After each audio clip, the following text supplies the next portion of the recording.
Assalamualaikum warahmatullahi wabarakatuh. Mahasiswa sekalian yang saya hormati, saudara-saudara yang mengakses YouTube ini, alhamdulillah. Mudah-mudahan Allah Subhanahu wa taala tetap memberikan kita kesehatan, keberkahan di dalam kondisi apapun. Izinkanlah sebagai kelanjutan dari studi multikulturalisme, dalam hal ini mata kuliah multidisiplin, kajian multidisiplin multikulturalisme, maka kembali saya akan menjelaskan topik kecil tapi harus dipahami secara mendalam. Multidisipliner. Multidisiplin itu ialah pendekatan lebih dari satu disiplin. Multidisiplin itu ialah analisis yang dilakukan dengan cara menggabungkan beberapa perspektif keilmuan. Ini tidak hanya dikenal di dalam ilmu sosial dan ilmu agama, tetapi juga dikenal di kedokteran. Misalnya begini, di dalam kedokteran sekarang yang lebih canggih itu ialah bukanlah pendekatan dari satu dimensi saja, tapi juga pendekatan multidisiplin. Multidisiplin itu untuk membantu salah satu cabang ilmu memahami secara holistik. Ini kira-kira lawan dari monodisiplin, di mana kacamata kuda dilakukan pendekatannya. Saya ulang tadi, di bidang kedokteran sekarang butuh psikologi, karena orang sakit itu tidak saja soal medis, tapi juga non medis. Misalnya end pressure, orang stres, orang yang marah-marah, itu ternyata dalam penelitian menyumbang penyakit. Oleh sebab itu pendekatannya tidak hanya pil atau obat yang terdiri dari ramuan itu, tetapi juga harus pendekatan multidisiplin. Yang kedua, di dalam multikulturalisme kita mengenal pemahaman bahwa di Indonesia itu ada Hindu, Buddha, Kristen, atau Nasrani, atau bahkan Konghucu.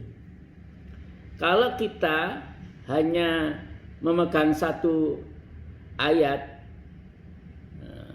walan tarda angkal yahudu walan nasara hatta tattabi'a millatahum, ya nggak jalan, karena semuanya tidak boleh didekati.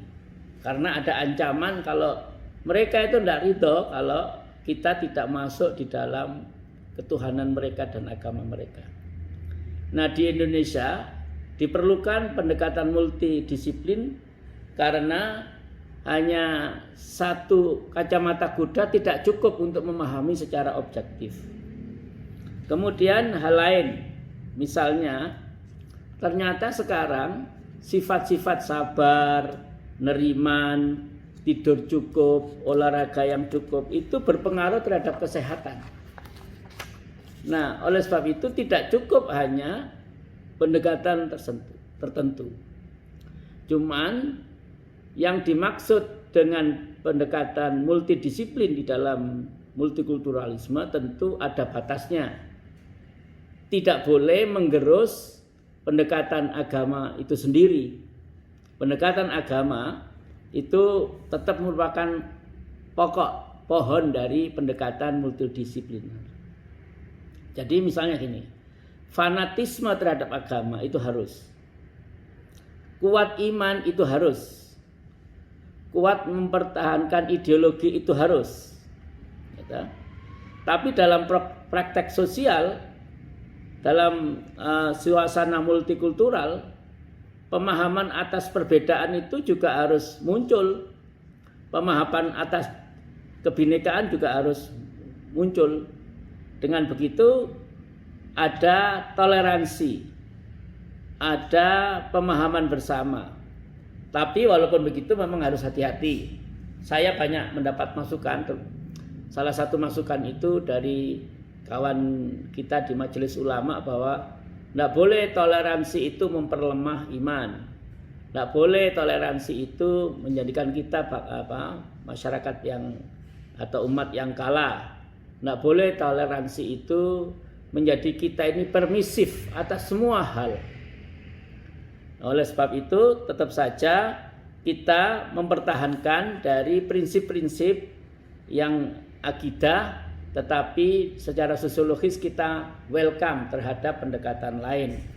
Nah, dalam mata kuliah saya ini saya tidak memilih banyak-banyak, tapi 3 pendekatan untuk perspektif kita membaca multikulturalisme. Yang pertama, sosiologi politik.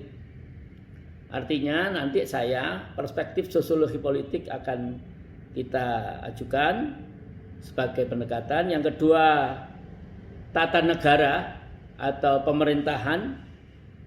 Yang ketiga, pertentangan ideologi. Saya kira itu, saudara-saudara, nanti saudara-saudara akan mendapatkan beberapa kunci-kunci dari analisis multidisipliner itu ialah dengan mengundang atau mempersilahkan atau menggunakan perspektif ilmu sosiologi untuk kita jadikan, kita padukan dengan perspektif yang ada. Saya kira itu saudara-saudara sekalian, terima kasih atas perhatiannya. Tetap saja semangat, tetap sabar, karena semua insya Allah akan mendapatkan hikmah dari kondisi COVID-19 ini.